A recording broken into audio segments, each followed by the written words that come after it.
ప్రియమైన వారలారా, మనందరి సృష్టికర్త అయినటువంటి దేవాది దేవుడు మన పట్ల ఒక అద్భుతమైనటువంటి ప్రణాళిక కలిగి, ఒక మంచి ఉద్దేశం కలిగి, మన కొరకు ఆయన చేసినవి కానీ, మనకు ఆయన ఇవ్వాలనుకున్నవి కానీ, మన కొరకు ఆయన సిద్ధపరిచినవి కానీ అవి ఎంతో అద్భుతమైనవి అని చెప్పటంలో ఏమాత్రము సందేహం లేదు. ఈరోజు దేవుని ప్రజలైనటువంటి మనం, దేవుని పిల్లలైనటువంటి మనం దేవుని సన్నిధిలో ఎప్పుడు కూడా ఒక భౌతిక సంబంధమైనది మాత్రమే దేవుని సన్నిధిలో దేవుణ్ణి అడుగుతూ ఉంటాం. ఈ 60-70 ఏళ్ళ జీవితానికి కావలసినవి మాత్రమే దేవుని సన్నిధిలో దేవుడు మనకి ఇవ్వాలని కోరుకుంటాం. కానీ ప్రియులారా, దేవుడు ఎప్పుడూ కూడా అశాశ్వతమైనదో, కొంతకాలము మనకు ఉపయోగపడేదో, కేవలం కొంతమేరకే మనకు ఆనందాన్ని ఇచ్చేదో మనకు ఇవ్వటానికి ఆయన ఆలోచించలేదు.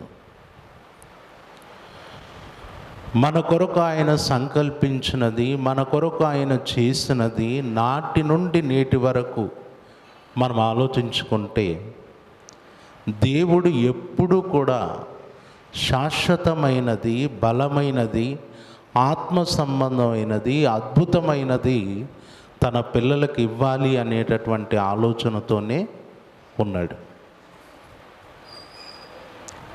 ఈరోజు మన జీవితాల్లో మనము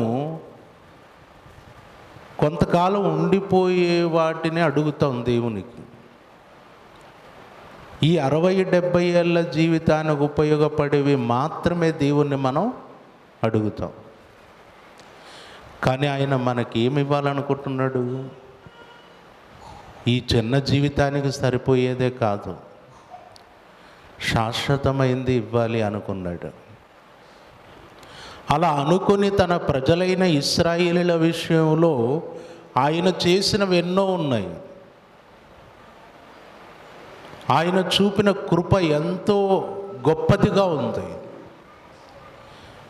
కానీ ఇశ్రాయేలీలు అయిన వారు అనేక సందర్భాల్లో దేవుడు వారి కొరకు ఇవ్వాలి అనుకున్నవి, సిద్ధపరిచినవి గ్రహించలేకపోయారు. కానీ ఎప్పుడైనా దేవుడు శాశ్వతమైన దాని కొరకే ఆలోచించాడు. ఒక ఉదాహరణగా మీకు అర్థమయ్యే విధానంలో చెప్పాలి అంటే, యేసుక్రీస్తుల వారి పరిచర్య కాలములో మనం చూస్తే, యేసుక్రీస్తుల వారి యొద్దకు అనేక మంది వచ్చారు. వచ్చిన వారిలో చాలామంది రోగులు ఉన్నారు. వారి మనసు, వారి ఆలోచన అంతా కూడా ఒక్కటే. ప్రభు దగ్గరకు వచ్చినప్పుడు ఏమని? ఆయన ద్వారా నాకున్నటువంటి రోగం పోవాలి అని. కొందరు మనుషులు నలుగురు చేత ఒక పక్షవాయువు గల రోగిని తీసుకొని వచ్చారు. ఎందుకు తీసుకొచ్చారు అంటే ఏం చెప్పాలి అక్కడ?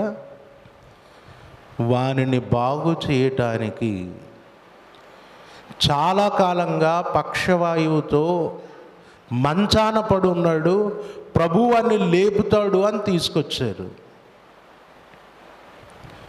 అనేక మంది రోగులు ఆయనను వెంబడించటం వెనకాల వారి ఆలోచన, వారి ఉద్దేశం ఏంటి? వారి ఉద్దేశం ఏంటి?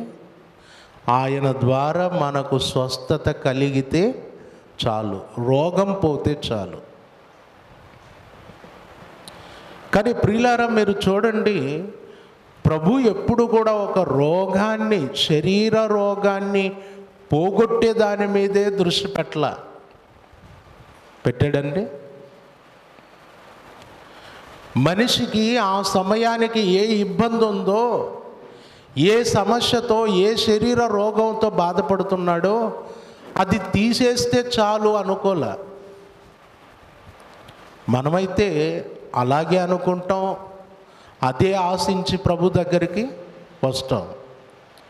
కానీ ఆయన అది ఆలోచించకుండా ఆ పక్షవాయువు గల రోగితో మొదట ఏమన్నాడట?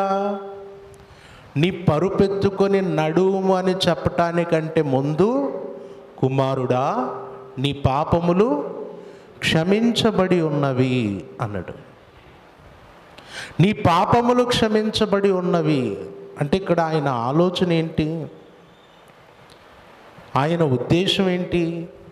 ఒక భౌతిక సంబంధమైన దాని కొరకు ఆశపడి అతనికున్న రోగాన్ని బాగు చేసుకోవటానికి వస్తే ప్రభు దేని కొరకు ఆలోచించి చెప్పాడు అక్కడ? ఆత్మ సంబంధమైన పాపమనే రోగం తీసివేయటం కొరకు మాట్లాడాడు. శరీర రోగం అన్నది ఈ సమయం తీసేసినా మళ్ళీ వస్తుందా రాదా? వస్తుందా రాదండి? మళ్ళీ వస్తుంది. ఆత్మ సంబంధమైన రోగం చాలా భయంకరమైంది, అది చాలా ప్రమాదకరమైంది, అది శాశ్వత ఆనందం లేకుండా మనకు చేస్తుంది. కాబట్టి ప్రభు చేసినటువంటి స్వస్థతల విషయంలో మనం చూస్తే ఎప్పుడు కూడా శరీర సంబంధమైన దాని కొరకు వచ్చిన మనిషికి ఆత్మ సంబంధమైన, ఆత్మకు సంబంధించిన స్వస్థతనివ్వటానికి ఆయన ప్రయత్నం చేస్తాడు.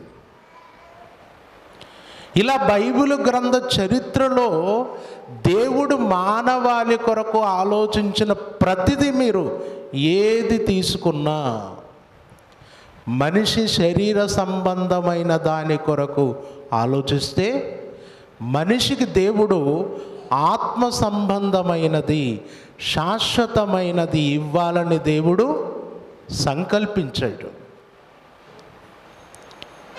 మనిషి ఎప్పుడు కొంతకాలం ఉండిపోయే దాని కొరకు ఆలోచిస్తే దేవుడు శాశ్వతమైన దాని కొరకు ఆలోచించాడు.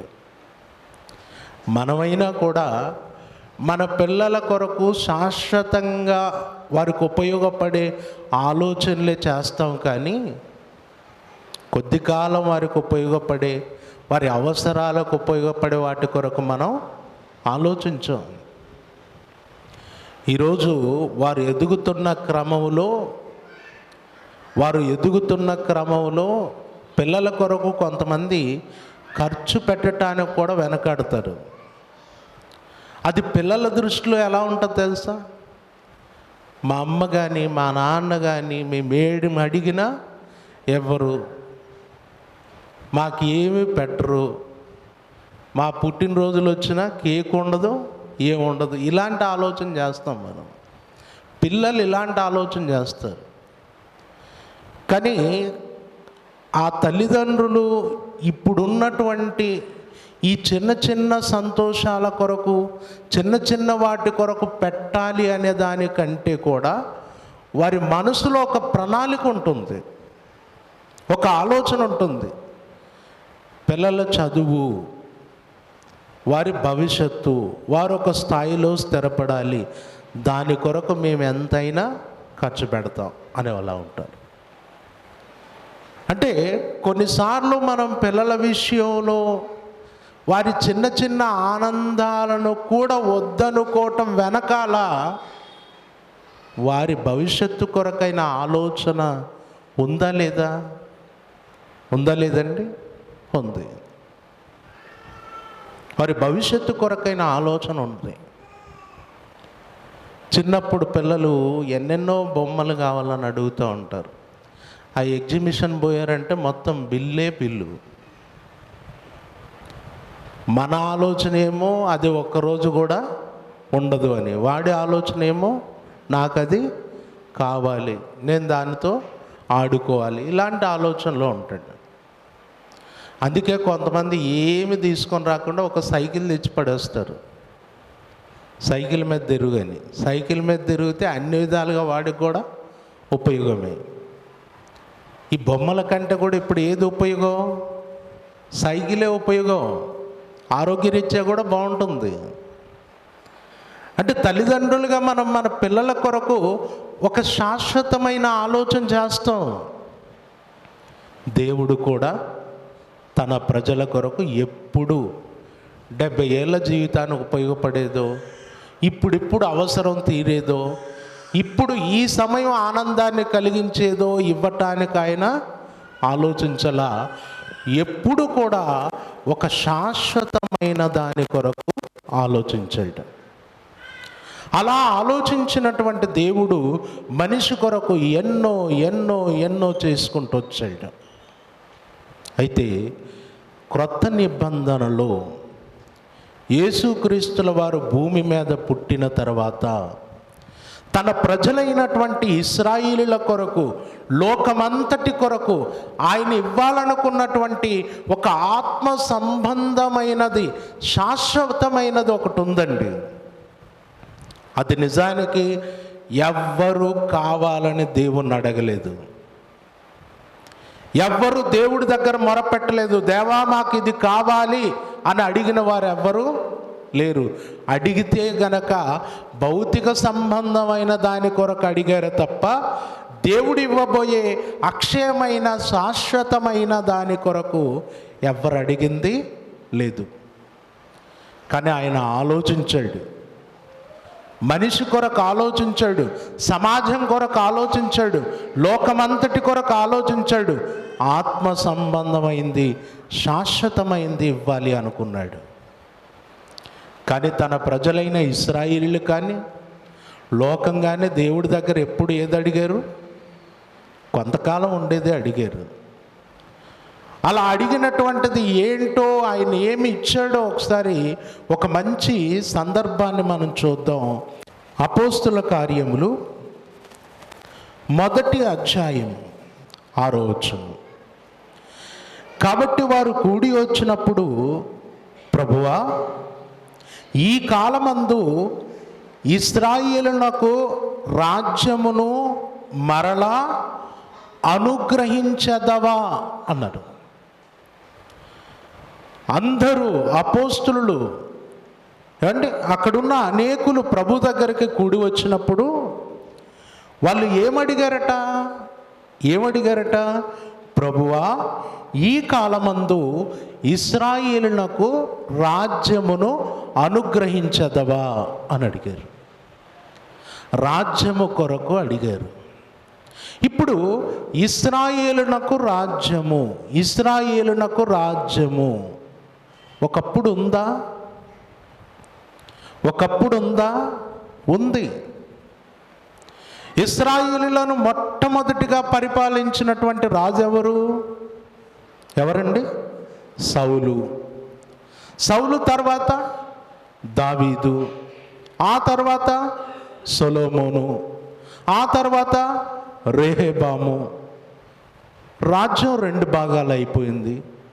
ఇశ్రాయేలు రాజులు వేరు, యూదా రాజులు వేరు.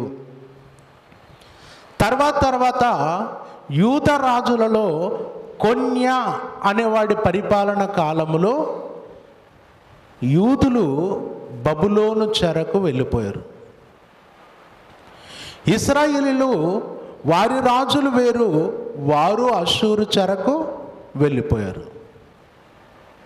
ఒకప్పుడు సమూయేలు దగ్గరకు వచ్చి సమూయేలుతో సకల జనుల మర్యాద చొప్పున మాకొక రాజును నియమించుము అని అడిగారు. అప్పుడు వారు అడిగితే సౌలును వారికి అనుగ్రహించాడు. అయిపోయింది.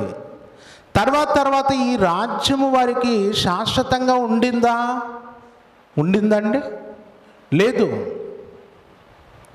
కొన్యా అనేవాడి పరిపాలన కాలంలో యూదులు బబులోను చెరకు వెళ్ళిపోతే ఇశ్రాయేలీలు కూడా అష్షూరు చెరకు వెళ్ళిపోయారు. అన్యుల అధికారము క్రింద ఉండిపోయారు. ఎవరండి? ఇశ్రాయేలీలు. నెబుకద్నెజరు పరిపాలించాడు 70 సంవత్సరాలు. తర్వాత మాదీయ పారసిక రాజ్యం వచ్చింది. కోరేషు, దర్యావేషు, అర్తహషస్త ఆ రాజుల పరిపాలన కాలంలో ఉన్నారు. అప్పుడు కూడా వీరికి ప్రత్యేకంగా ఏమి లేదు, రాజ్యము లేదు, రాజు లేడు. తర్వాత నెక్స్ట్ గ్రీకు రాజ్యం వచ్చింది, అలెగ్జాండర్. ఆ తర్వాత రోమా అధికారం క్రిందికి వచ్చారు. అప్పుడు రాజ్యం లేదు, రాజు లేడు. ఇప్పుడు యేసుక్రీస్తుల వారు పుట్టారు.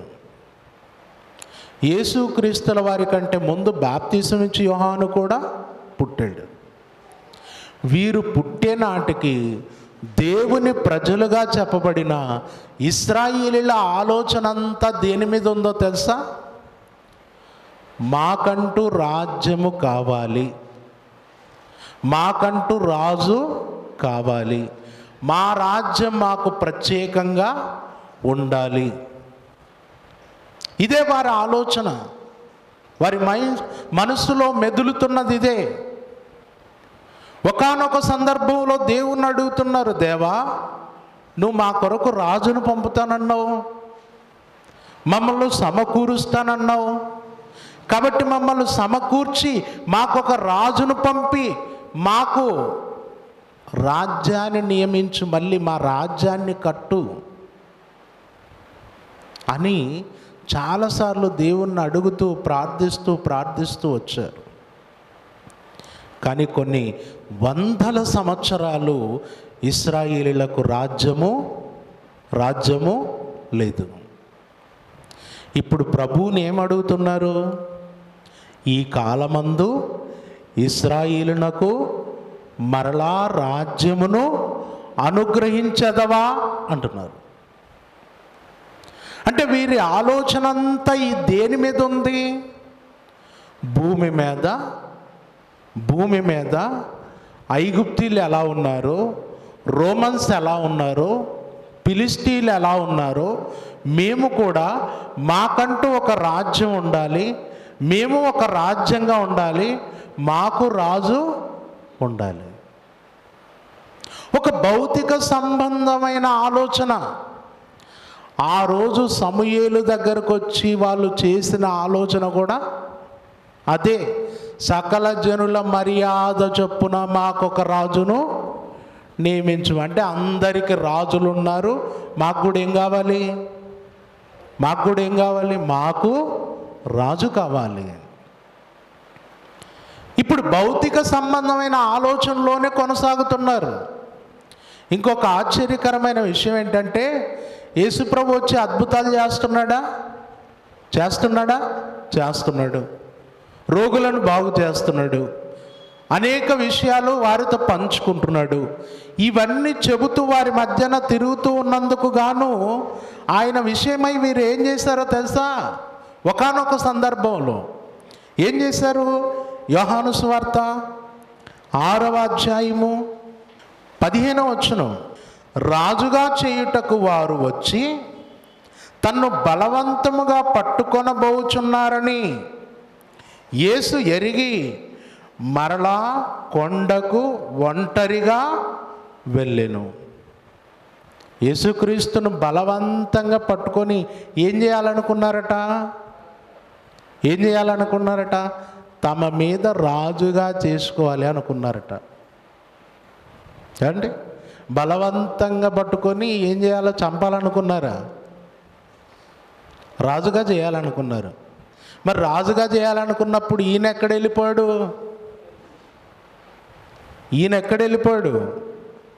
మరలా కొండకు వెళ్ళిపోయాడు. ఎవరైనా బలవంతంగా నిన్ను రాజుగా చేయాలనుకున్నావు అంటే పారిపోతారండి. రాజు ఆ అధికారము దాని కొరకు ఏమంటే యుద్ధాలు చేసే వాళ్ళు ఉన్నారు, పోరాడే వాళ్ళు ఉన్నారు, అధికారం చేజిక్కించుకోవటానికి ఎంతటికైనా దిగజారే వాళ్ళు ఉన్నారు. కానీ యేసుక్రీస్తు నిన్ను రాజుగా చేయాలనే ప్లాన్లో ఉన్నామనగానే అక్కడి నుండి పారిపోయాడు. కనబడకుండా దాక్కున్నాడు. అంటే వీరి ఆలోచన అంతా ఎలా ఉందన్నమాట? ఎలా ఉంది? ఒక భౌతిక సంబంధమైన ఆలోచన. మనమంతా ఒక రాజ్యంగా, మన మీద యేసును రాజ్యంగా నియమించుకొని, సైనికులను ఏర్పాటు చేసుకొని, అవసరమైతే రోమా ప్రభుత్వం మీద తిరుగుబాటు కూడా చేద్దాం, యుద్ధం కూడా చేద్దాం.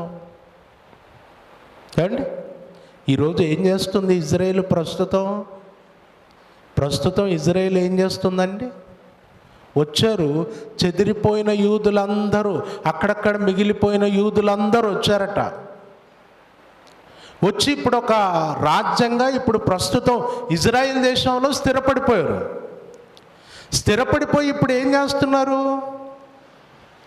బెంజమిన్ నెతన్యాహు అని ఉంటాడు, ఇజ్రాయిల్ రాజు, ప్రస్తుత రాజు. ఇప్పుడు ఏం చేస్తుంది ఇజ్రాయిల్? గాజా మీద, ఏమండి, చుట్టుపక్కల ఉన్న అరబ్ కంట్రీస్ మీద యుద్ధాలు చేస్తుంది తమ ఉనికిని కాపాడుకోవటానికి, తమ రాజ్యాన్ని విస్తరింపజేసుకోవటానికి, యెరూషలేము దేవాలయాన్ని స్వతంత్రించుకోవటానికి ప్రస్తుతం యుద్ధాలు చేస్తూ ఉంది. అంటే వారి ఆలోచన అంతా కూడా ఒక భౌతిక సంబంధమైన దాని మీద ఉంది. యేసుక్రీస్తుల వారి కాలంలో కూడా ఇదే ఆలోచించారు. ప్రభువును బలవంతంగా పట్టుకొని రాజుగా చేసుకొని అవసరమైతే రోమా ప్రభుత్వం మీద తిరుగుబాటు చేద్దాం అనుకున్నారు. ఒక అశాశ్వతమైన భౌతికమైన ఆలోచనతో ఉన్నటువంటి ఇశ్రాయేలీయుల కొరకు దేవుడు చేసిన ఆలోచన మాత్రం ఎలాంటిదండి? ఒక శాశ్వతమైన, స్థిరమైన, అక్షయమైన, అద్భుతమైన ఆలోచన. వీళ్ళేమో ఒక రాజ్యంగా భూమి మీద ఉండి, ఎవడన్నా యుద్ధం చేసి బాంబులేస్తే చచ్చిపోదాం, చేతనైనంత మట్టుకు యుద్ధం చేద్దాం, ఓడిపోతే ఓడిపోతాం, కొంతకాలానికి రాజ్యం ఉంటుందో పోతుందో తెలీదు, ఇలాంటి ఒక భౌతిక సంబంధమైన ఆలోచనలో బ్రతుకుతూ ఉన్నారు. భౌతిక సంబంధమైన దాని కొరకే దేవుని వైపు చూసి చివరికి ప్రభువు దగ్గర కూడా అడిగారు, ఈ కాలమందు ఇశ్రాయేలునకు రాజ్యం అనుగ్రహించదవా అని అడిగారు. కానీ ప్రియులారా, దేవుడు సంకల్పించినది, దేవుడు నిర్ణయించినది వారంతా కూడా భౌతిక సంబంధమైన రాజు కొరకు, భౌతిక సంబంధమైన రాజ్యం కొరకు, క్షయమైపోయే దాని మీద దృష్టి పెట్టి దేవుణ్ణి అడుగుతూ ఉంటే, దేవుడు ఒక ఆత్మ సంబంధమైన దాని కొరకు సంకల్పించి ఆత్మ సంబంధమైన దాని కొరకు చెప్పాడు. ఒక్కసారి మనం మత్తయి సువార్త 3వ అధ్యాయము 1వ వచనం చూద్దాం. ఆ దినముల యందు బాప్తిసం ఇచ్చి యోహాను వచ్చి, పరలోక రాజ్యము సమీపించి ఉన్నది, మారు మనస్సు పొందుడని యూదయ అరణ్యములో ప్రకటించుచుండెను. ఏమి సమీపించుచున్నదట? పరలోక రాజ్యము సమీపించుచున్నది. వీళ్ళేమో ఈ రోమా ప్రభుత్వ అధికారము క్రింద నుండి మేము బయటకు వస్తాం, మా రాజ్యం మాకు ప్రత్యేకమవుతుంది, మా మీద రాజుగా ఒకడు ఉండాలి, మమ్మల్ని ఏలాలి, మా హక్కులు మాకు ఉండాలి, ఇలాంటి భౌతిక సంబంధమైన ఆలోచనలో ఉన్నారు. కానీ యోహాను గారి ద్వారా ఏం ప్రకటింపబడుతుందట? పరలోక రాజ్యము సమీపించి ఉన్నది, మారు మనస్సు పొందండి అని యోహాను ప్రకటించాడు. మళ్ళీ యేసుక్రీస్తుల వారు కూడా ఏం చేశారు? 4వ అధ్యాయం 17వ వచనం, అప్పటి నుండి యేసు పరలోక రాజ్యము సమీపించి ఉన్నది గనక మారు మనసు పొందుడని ప్రకటింప మొదలు పెట్టెను. పరలోక రాజ్యము సమీపించి ఉన్నది అని ప్రభువు కూడా చెప్పాడు. ఒక భౌతిక సంబంధమైన దాని కొరకు దేవుణ్ణి అడుగుతూ, భౌతిక సంబంధమైన దాని కొరకు నిరీక్షిస్తూ, భౌతిక సంబంధమైన దాని కొరకు 1000 కళ్ళతో ఎదురు చూస్తున్న ఇశ్రాయేలీయుల మధ్యకు దేవుడు ఏం తీసుకొని రావాలని ప్రణాళిక వేసుకున్నాడు? అక్షయమైన శాశ్వతమైన పరలోక రాజ్యం. పరలోక రాజ్యం అది సమీపించి ఉంది అని ప్రకటించాడు. తర్వాత శిష్యులకు ప్రార్థన నేర్పుతూ ఏమని నేర్పాడు? పరలోకమందున్న మా తండ్రి, నీ నామము పరిశుద్ధపరచబడునుగాక, నీ రాజ్యము వచ్చుగాక అని ప్రార్థించమన్నాడు. దేవుని రాజ్యము రావాలి, దేవుని రాజ్యము సమీపించింది. ఎందుకు? దేవుని రాజ్యం అనేది శాశ్వతమైంది. దేవుని రాజ్యమునకు అంతం లేదు. దేవుని రాజ్యమే స్థిరమైనటువంటిది. అంటే ఇశ్రాయేలుల ఆలోచన అశాశ్వతమైన దాని మీద ఉంటే, దేవుని ఆలోచన మాత్రం దేని మీద ఉంది? శాశ్వతమైన దాని మీద ఉంది. మన పిల్లలు ఇప్పుడిప్పుడున్న ఆనందాల కొరకు ఆలోచిస్తుంటే, మనం మరి శాశ్వతమైన ఆనందం కొరకు ఎలా ఆలోచిస్తామో, దేవుడు కూడా ఒక శాశ్వతమైన దాని కొరకు ప్రణాళిక ఇస్తాడు, ప్లాన్ చేస్తాడు. ఇప్పుడు శిష్యులను ప్రార్థించమన్నాడు. ఏమని? నీ రాజ్యము వచ్చుగాక, నీ రాజ్యం వచ్చుగాక అని ప్రార్థించాను. ఒకానొక సందర్భంలో ఏమంటే శిష్యులు, తర్వాత ఆయన బోధ కాస్తో కూస్తో అర్థమైన వారు ప్రభువుని అడిగారట. ఏమని అడిగారు ఒకసారి చూద్దాం. ఏమని అడిగారు? లూకాసు వార్త 17వ అధ్యాయము 20వ వచనం. దేవుని రాజ్యం ఎప్పుడు వచ్చునని పరిసయ్యులు ఆయనను అడిగినప్పుడు అన్నాడు. ఎందుకంటే ఆయన ఎక్కడికి వెళ్తే అక్కడికి శాస్త్రులు, పరిసయ్యులు, సద్దుకైలు ఆయనను వెంబడిస్తూనే ఉంటారు. శిష్యులకు ఒక నిరీక్షణ ప్రారంభమైంది, దేవుని రాజ్యం రాబోతుంది అని. ఇప్పుడు పరిసయ్యులకు కూడా ఒక ప్రశ్న వచ్చింది. ఈయన దేవుని రాజ్యం వస్తుందని చెబుతున్నాడు, అది ఎప్పుడు వస్తుంది, ఎలా వస్తుంది అనే ప్రశ్న వచ్చింది. ఇప్పుడు ప్రభువుని ఏమడిగారట వాళ్ళు? దేవుని రాజ్యం ఎప్పుడు వచ్చునని పరిసయ్యులు ఆయనను అడిగినప్పుడు ఆయన దేవుని రాజ్యము ప్రత్యక్షంగా రాదు. ఎందుకనగా ఇదిగో దేవుని రాజ్యము మీ మధ్యనే ఉన్నది, మీ మధ్యనే ఉన్నది గనుక ఇదిగో ఇక్కడనని అదిగో అక్కడనని చెప్ప వీలు పడదని వారికి ఉత్తరము ఇచ్చెను. దేవుని రాజ్యం అది మీ మధ్యనే ఉంది, మీ మధ్యనే ఉంది. అంటే రాజ్యం అంటే ఏంటి? రాజ్యం అంటే ప్రజలు, రాజ్యం అంటే ప్రజలు. దేవుని రాజ్యము, దేవుని రాజ్యం అంటే దేవుని అధికారము క్రిందికి వచ్చిన ప్రజలు, దేవుని అధికారములో కొనసాగే ప్రజలు.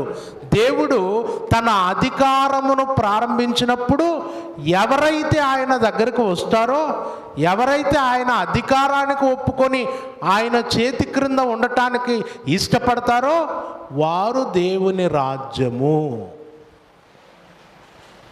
ఇప్పుడు యేసుక్రీస్తుల వారు పుట్టే నాటికి రాజ్యము దేవుని చేతిలో ఉందా? దేవుని చేతిలో ఉందండి? ఉందా అమ్మా? ఉందా లేదా? పోనీ మీ చేతిలో ఏమన్నా ఉందా? రాజ్యం ఎక్కడుంది? ఎక్కడుందో చెప్తారా? రాజ్యం దేవుని చేతిలో లేదులేండి, అది కన్ఫర్మ్. ఎక్కడుందో చెప్తారా? బాగా తెలుసు మీకు. ఎక్కడుంది? అపవాది ఆయనను శోధించుచు ఏమన్నది? ఈ లోక రాజ్యాల మహిమంతా నాకు అప్పగింపబడి ఉన్నది అన్నారు. అంటే అప్పటికి మొత్తం ఎవరి అధికారం క్రింద ఉంది? ఎవరి అధికారం క్రింద ఉంది? ఎవరిది నడుస్తుంది అప్పుడు? సాతానుది, అపవాదిది. అప్పుడు ఇశ్రాయేలీలకు రాజ్యం లేదు, రాజు లేడు. అన్య రాజులు ఉన్నారు. ఆ అన్య రాజులు అంటే వాళ్ళ ఇష్టం, ఎలాగైనా పరిపాలిస్తారు. లోకమంతా సాతాను యొక్క ఏమండి అధికారము క్రిందికి వెళ్ళిపోయి దానికి అప్పగింపబడి ఉన్నది. ఇప్పుడు సాతాను యొక్క అధికారము క్రింద ఉన్నవారిని ఒక్కొక్కరిని దేవుడు తన దగ్గరికి తెచ్చుకొని తన రాజ్య స్థాపన చెయ్యాలి. అందుకే రాజ్యం అక్కడుంది ఇక్కడుంది కాదు, అది మీ మధ్యనే ఉంది. అంటే మీరే దేవుడి దగ్గరికి వస్తే మీరే ఏమవుతారు? అప్పుడు ఏమవుతారు? దేవుని రాజ్యం అవుతారు. కాబట్టి అది మీ మధ్యనే ఉంది అని చెప్పాడు.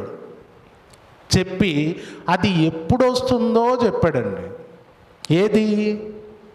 ఏదండి? దేవుని రాజ్యం ఎప్పుడు వస్తుందో చెప్పాడు. చూద్దాం ఒకసారి.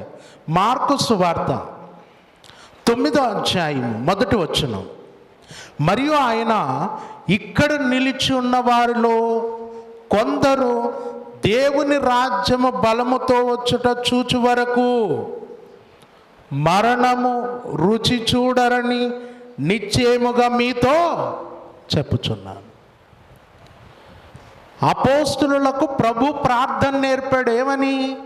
నీ రాజ్యము వచ్చుగాక అని ప్రభు ప్రకటించాడు. యోహాను ప్రకటించాడు. ఏమని?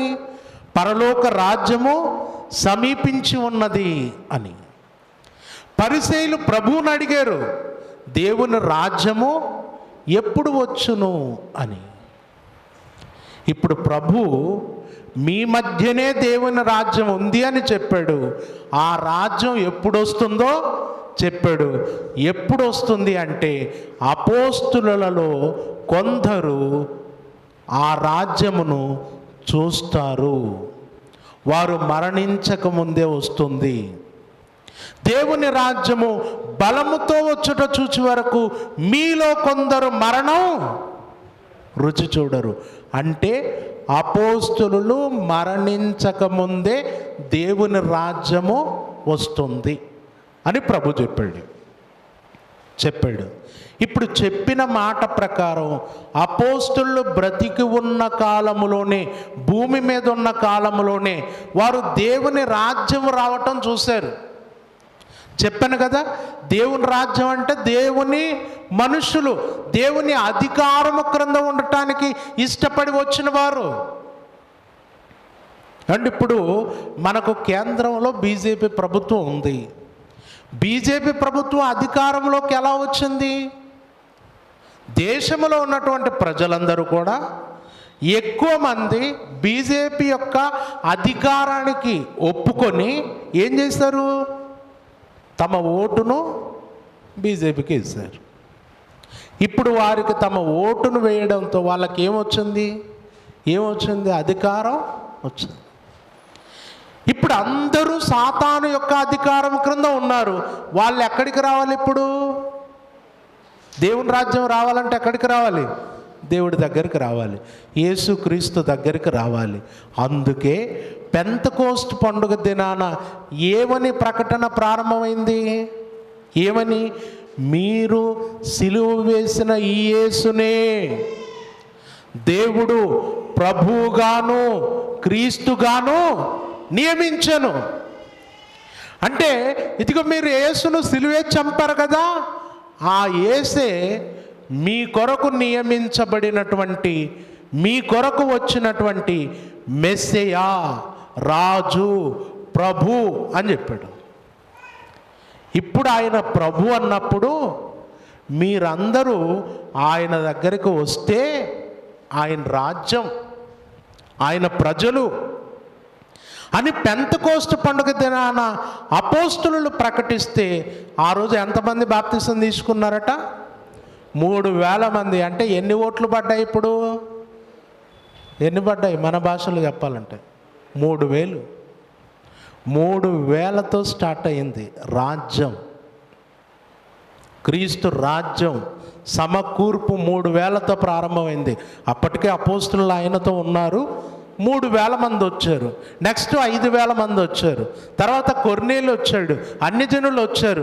ఇలా ఇప్పుడు రాజ్యం ఏమైపోతుంది?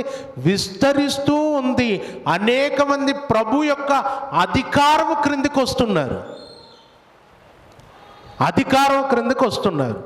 అలా వస్తూ క్రీస్తు శకం 70 నాటికి భూమి మీద దేవుని లేదా క్రీస్తు రాజ్యస్థాపన జరిగింది.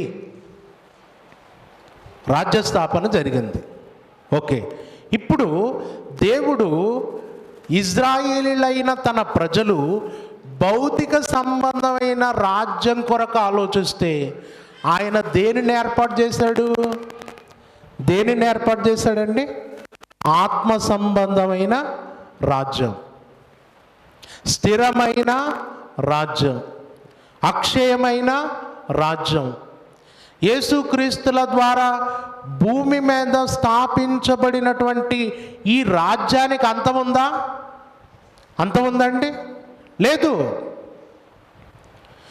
పెంతెకోస్తు పండుగ దినాన ప్రారంభమై యెరూషలేము నాశనము నాటికి భూమి మీద పరిపూర్ణంగా స్థాపించబడినటువంటి సంఘానికి, రాజ్యానికి అంతము లేనే లేదు. దానియేలు గ్రంథంలో చెప్తాడు, పరలోకమందున్న దేవుడు ఒక రాజ్యమును స్థాపించును, దానికి ఎన్నటికి నాశనము కలగదు. నాశనము లేని అక్షయమైన శాశ్వతమైన ఒక రాజ్యాన్ని దేవుడు భూమి మీద స్థాపించాడు. అదే సంఘము,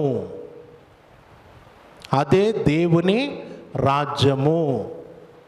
ఓకే, ఇప్పుడు ఈ శాశ్వతమైన రాజ్యం ఉంది కదా, శాశ్వతమైనటువంటి భూమి మీద స్థాపించబడిన సంఘం ఉంది కదా, ఈ సంఘములో భౌతికమైనటువంటి రాజ్యానికి ఈ రాజ్యానికి తేడా ఏంటి? ఎందుకు దేవుడు భౌతికమైనది తీసేసి ఆత్మ సంబంధమైన అక్షయమైన రాజ్యాన్ని స్థాపించాడు? ఎందుకు అని అంటే, మీరు ఒకసారి ఇశ్రాయేలీల పాత నిబంధన చరిత్రలో రాజుల పరిపాలన కాలంలో మీరు చూడండి. అది భౌతికమైన రాజ్యం. ఆ భౌతికమైన రాజ్యంలో యుద్ధాలు ఉన్నాయా లేవండి? తమ రాజ్యాన్ని తాము కాపాడుకోవటానికి యుద్ధాలు చేశారు. తర్వాత ఆకలి చావులు ఉన్నాయా లేవా? ఆకలి చావులు ఉన్నాయి, రోగాలు ఉన్నాయి, సమస్యలు ఉన్నాయి, ఇబ్బందులు ఉన్నాయి. ఒకానొక సందర్భంలో ఇశ్రాయేలీలకు భయంకరమైనటువంటి కరువు సంభవిస్తే, క్షామము కలిగితే తమ గర్భాన పుట్టినటువంటి పిల్లలు కూడా చంపుకొని వాళ్ళు తిన్నారు. తమ గర్భాన పుట్టిన పిల్లలు చంపుకొని తిన్నారు. ఇశ్రాయేలు రాజు ఆ పైన తిరుగుతూ ఉంటే ఒక స్త్రీ వచ్చి కేక వేసి రాజా అన్నదట. అప్పుడు రాజు అన్నాడట, దేవుడు సహాయము చేయండి, నేనెందుకు సహాయం చేస్తాను నీకు? నేను ఎక్కడి నుండి నీకు సహాయం చేద్దును అన్నాడట. యెహోవా మనకు సహాయం చేయడం లేదు, నీకు నేను ధాన్యం ఇవ్వలేను, ఏమి ఇవ్వలేను అన్నాడు. అంటే ఒక రాజు ఒక స్త్రీ కేక వేస్తే ఆమె ఏదో అవసరం కొరకు కేక వేస్తుంది. ఒక పని మీద ఒక విషయం చెప్పడానికి, ఒక న్యాయం తీర్చడానికి కేక వేస్తుంది. కానీ ఈయన ఏమనుకున్నాడు? తిండి కొరకు అడుగుతుందేమో, దేశంలో పరిస్థితులు బాలేవు అని చెప్పి నేను నీకేమీ చేయలేను అన్నాడు. అంటే ఒకప్పుడు భౌతికమైన రాజ్యములో ఆకలి చావులు, శ్రమలు, కష్టాలు, రోగాలు, ఇబ్బందులు, నెమ్మది లేని పరిస్థితులు, ఆనందం లేని పరిస్థితులు, ఎప్పుడు శత్రువు వచ్చి దాడి చేస్తాడో తెలియని పరిస్థితులు, ఇవన్నీ భౌతికమైన రాజ్యములో ఉన్నాయి.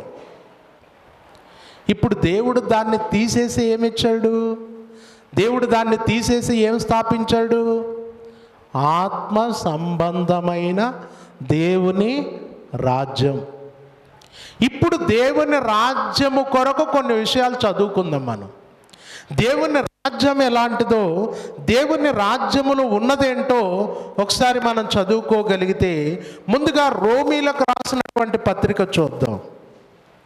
రోమీలకు రాసినటువంటి పత్రిక 14వ అధ్యాయము 17వ వచనం.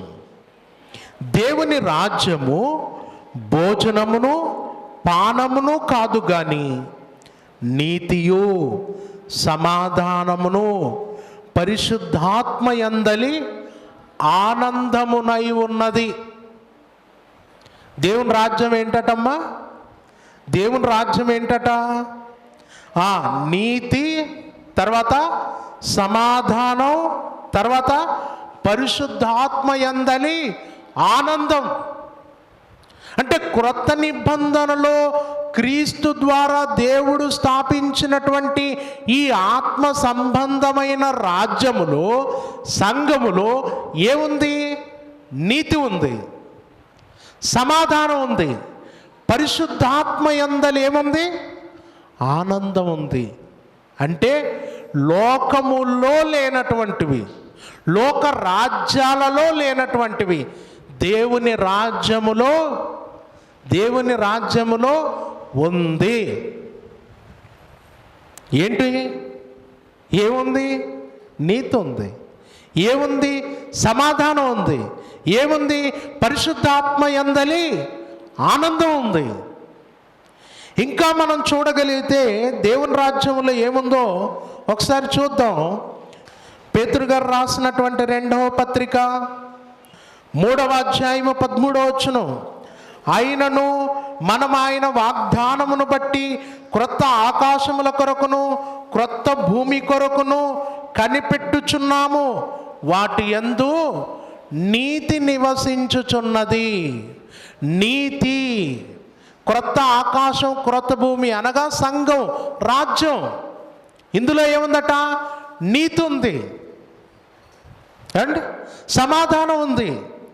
తర్వాత మరొక మాట మనం చదవగలిగితే ప్రకటన గ్రంథము 21వ అధ్యాయము 3వ వచనం. అప్పుడు ఇదిగో దేవుని నివాసము మనుషులతో కూడా ఉన్నది. ఆయన వారితో కాపురముండును, వారు ఆయన ప్రజలయుందురు. దేవుడు తానే వారి దేవుడయుండి వారికి తోడై ఉండును. ఎప్పుడిది? భూమి మీద రాజ్య స్థాపన జరిగిన తర్వాత. యేసుప్రభు ఏమన్నాడు? పరలోక రాజ్యము సమీపించి ఉన్నది. యోహాను ఏమన్నాడు? పరలోక రాజ్యము సమీపించి ఉన్నది. ప్రభు ఏమని ప్రార్థన చేయమన్నాడు? నీ రాజ్యము వచ్చుగాక. ఎక్కడ రాజ్యం? ఎక్కడ సమీపించింది? ఎక్కడండి? భూమి మీద. ఇప్పుడు భూమి మీద రాజ్య స్థాపన జరిగితే దేవుని నివాసం ఎక్కడుంటుంది?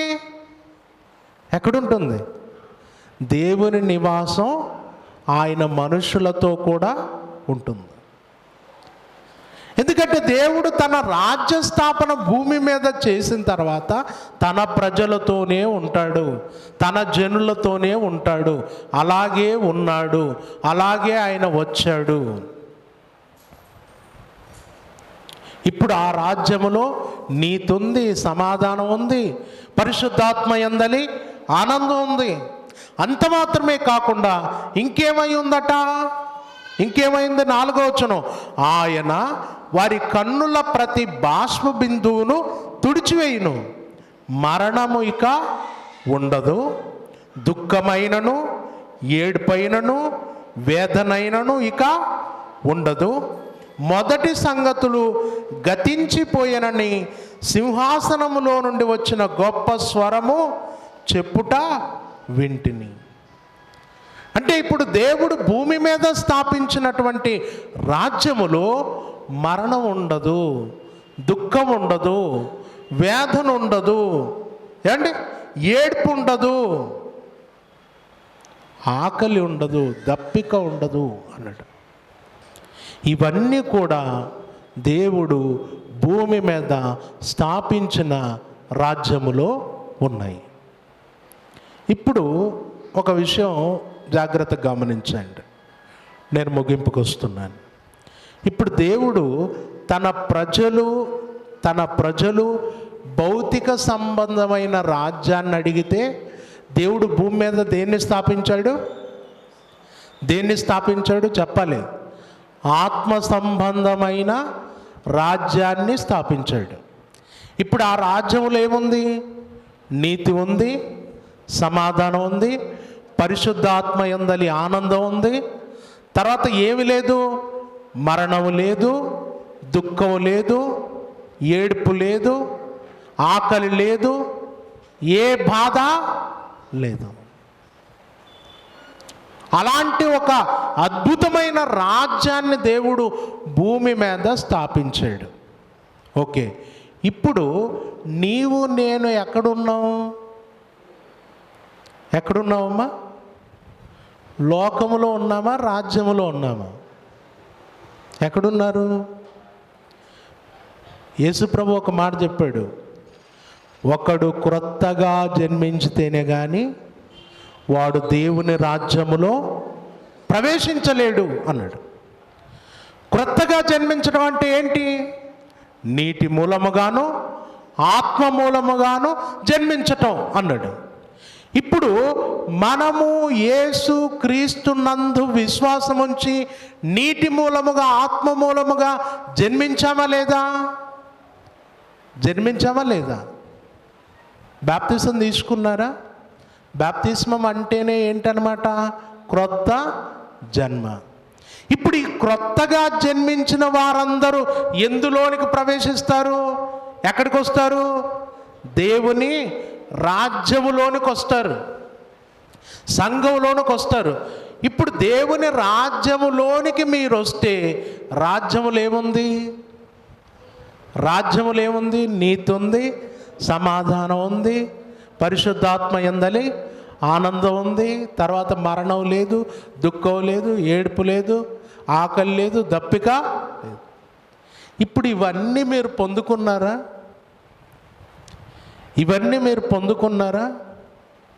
పొందారా? అసలు మీకే తెలియదు పొందారో లేదో. ఏమంటే నిజంగా గనక మీరు బాగా ఆలోచించండి, నిజంగా దేవుని రాజ్యములోనికి మనం వచ్చి దేవుడు ఇచ్చినటువంటి శాశ్వతమైన ఆనందాన్ని, శాశ్వతమైన నీతిని, శాశ్వతమైన సమాధానాన్ని, ఆకలి దప్పులు లేని జీవితాన్ని, మరణము లేని జీవితాన్ని, నిత్య జీవాన్ని మనం పొందుకున్నాము అని అనుకుంటే, అది అర్థమైతే అసలు దేవుని సన్నిధిని, దేవునిని మనం ఎప్పుడు విడిచిపెట్టాము. అసలు ఇప్పుడు లోకములో ఉన్నటువంటి ఆనందము కంటే కూడా గొప్ప ఆనందం, నెమ్మది ఎక్కడుందండి? దేవుని రాజ్యంలో ఉంది. నీవు నేను ఎప్పుడైతే ప్రభుని నమ్మామో రాజ్యంలోకి వచ్చేస్తాం. ఇప్పుడు రాజ్యంలోనికి వచ్చి దేవునితో ఉన్నాం, దేవుని సహవాసములో ఉన్నాం. ఒక ఆశ్చర్యకరమైన విషయం ఏంటో తెలుసా? దేవుడు మన మధ్య మనకు తోడుగా ఉన్నాడు. మన మధ్యన మనకు తోడుగా ఆయన ఉన్నప్పుడు, ఆయన రాజ్యములో నిజమైన ఆనందాన్ని మనం పొందుతున్నప్పుడు, నిజంగా మనం దేవుని సన్నిధిని పోగొట్టుకోవచ్చా? సహవాసాన్ని పోగొట్టుకోవచ్చా? ఈ దినం దేవునితో గడిపే సమయాన్ని పోగొట్టుకోవచ్చా? దేవుని కార్యక్రమాల్లో పాలిభాగస్థులమయ్యే భాగ్యాన్ని పోగొట్టుకోవచ్చా? ఈరోజు కొన్నిసార్లు అనిపిస్తూ ఉంటుంది, మీరు ఈవేళ సహవాసానికి రాలేకపోయారంటే, ఈరోజు పరిచర్యలో పాలిభాగస్తులు కాలేకపోయారంటే, ఈరోజు దేవుని పనిలో మీరు ఉండలేకపోయారు అంటే, ఒక నిజమైన ఆనందాన్ని మీరు ఈ సమయం కోల్పోయారు అండి. నిజంగా ఇప్పుడు లోకములో ఉంటే పొందే ఆనందం కంటే దేవునిలో ఉండే ఆనందం వేరా కాదా? వేరా కాదండి. ఒకసారి ఎప్పుడు నేను పరిచర్యకు వచ్చిన తర్వాత ఎప్పుడు కూడా ఒక్క ఆదివారం కూడా ఎక్కడ సహవాసం మిస్ అవ్వాల. ఎప్పుడైతే నేను 10వ తరగతి ఆ టైంలో నేను ప్రభువుని నమ్ముకొని సంఘానికి వచ్చాను అలంపూర్లో, ఆ రోజు నుండి పరిచర్యలోకి వచ్చిన తర్వాత ఎప్పుడు ఎలాంటి పరిస్థితుల్లో ఆదివారం సంఘ సహవాసానికి నేను మిస్ అవ్వలేదు. ఒకరోజు హైదరాబాద్కి వెళ్ళి మా అమ్మ వాళ్ళ దగ్గర ఉండాల్సి వచ్చింది. ఆ రోజండి శనివారం సాయంకాలమే ప్రారంభమైంది ఆలోచన. చర్చి ఎక్కడుంది, రేపు ఆదివారం ఎన్ని గంటలకు, ఎక్కడికి వెళ్ళాలి చర్చికి అని మొత్తం శనివారమే కాలినడకన హైదరాబాదులో గాజుల రామారం అని ఉంటుంది, రొడామేస్త్రి నగర్ అని ఉంటుంది. ఈ 2 వీధులు తిరిగారండి. తిరిగి తిరిగి తిరిగి తిరిగి ఒక పెంతకోస్తు సంఘం దగ్గరికి వెళ్ళాను. అక్కడికి వెళ్ళి మాస్టర్తో కలిసి చర్చి ఎన్ని గంటలకు ఎప్పుడు ఉంటుందో కనుక్కొని మరుసటి రోజు సమయానికి అక్కడ ఉన్నాం. అక్కడికి వెళ్ళిన తర్వాత ఒక డిస్టర్బెన్స్ జరిగింది. వాళ్ళు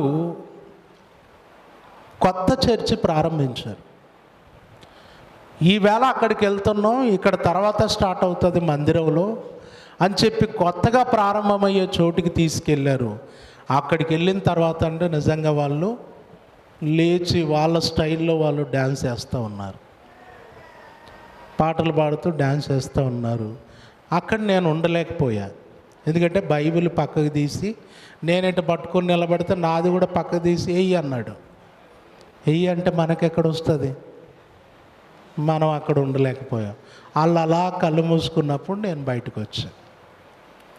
కానీ ఆ రోజు నిజంగా నేను ఏదో కోల్పోయిన ఒక బాధ ఇప్పటి వరకు నా జీవితంలో నేను ప్రభువులోకి వచ్చిన తర్వాత ఈ ఆదివారమే నేను సంఘ సహవాసం లేకుండా ఉండిపోయానని చాలా బాధ అనిపించిందండి. చాలా బాధ అనిపించింది. మీకు ఎప్పుడైనా అలా అనిపించిందా? ఎప్పుడైనా మీకు అనిపించిందమ్మా? మనకు ఫస్ట్ ఒకసారి అనిపించుంటుంది, రెండోసారి అనిపించడానికి అవకాశం లేకుండా మనమే చేస్తాం దాన్ని.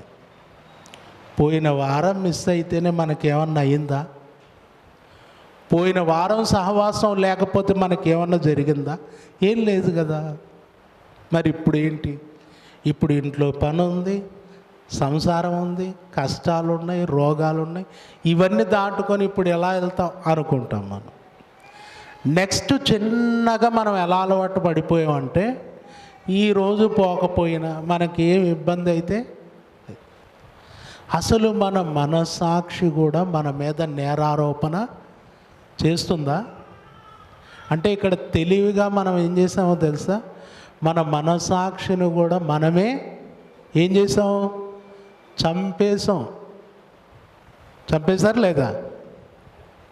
ఏమండి, చంపేశారు లేదా? ఉందా? ప్రాణంతో ఉందా మీ మనస్సాక్షి? ఉంటే ఆ మనస్సాక్షి ఏం చేస్తుంది తెలుసా? నీ మీద నేరారోపణ చేస్తుంది. ఆ మనస్సాక్షి నిన్ను ఏం చేస్తుంది? గద్దిస్తుంది. ఆ మనస్సాక్షి నిన్ను గద్దించినప్పుడు ఆ మనస్సాక్షి గద్దింపుకైనా నువ్వేమైపోతావు? అప్పుడు లోబడే పరిస్థితి వస్తుంది, సంఘానికి వచ్చే పరిస్థితి వస్తుంది. పరిచర్యలో ఉండే పరిస్థితి వస్తుంది. ఒక నిజమైన శాశ్వతమైన సమాధానాన్ని, నీతిని, ఆనందాన్ని దేవుని రాజ్యములో పొందుతూ ఉంటే ఇది కోల్పోవటానిక మనం లోకంలో ఉండేది? ఇది కోల్పోవటానిక ఈ సమయాన్ని లోకంలో గడిపేది? కాదే. మనం ఎందుకు కొన్నిసార్లు అలాగే మన సమస్యల్లో, మన అవసరాల్లో సహవాసాన్ని కూడా తప్పించి తిరుగుతున్నాము అని అంటే అక్కడ ఏం జరిగింది? ఒక హత్య జరిగింది.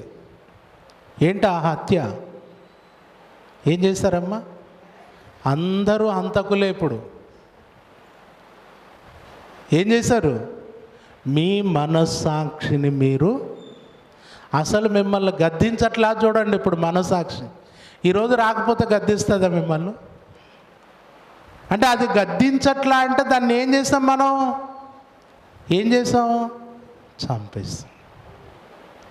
ప్రియులారా, ఒక్కటే గుర్తుపెట్టుకోండి, ఈరోజు దేవుని సన్నిధిలో మనం పొందేది ఒక నిజమైన ఆనందం, ఒక నిజమైన దేవుని సన్నిధి.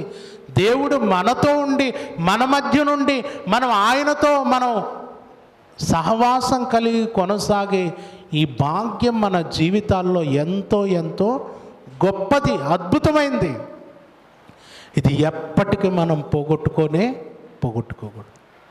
అంటే దేవుడు భౌతిక సంబంధమైన దానిలో లేనిది ఆత్మ సంబంధమైన దానిలో ఆయన మనకు ఇచ్చాడు.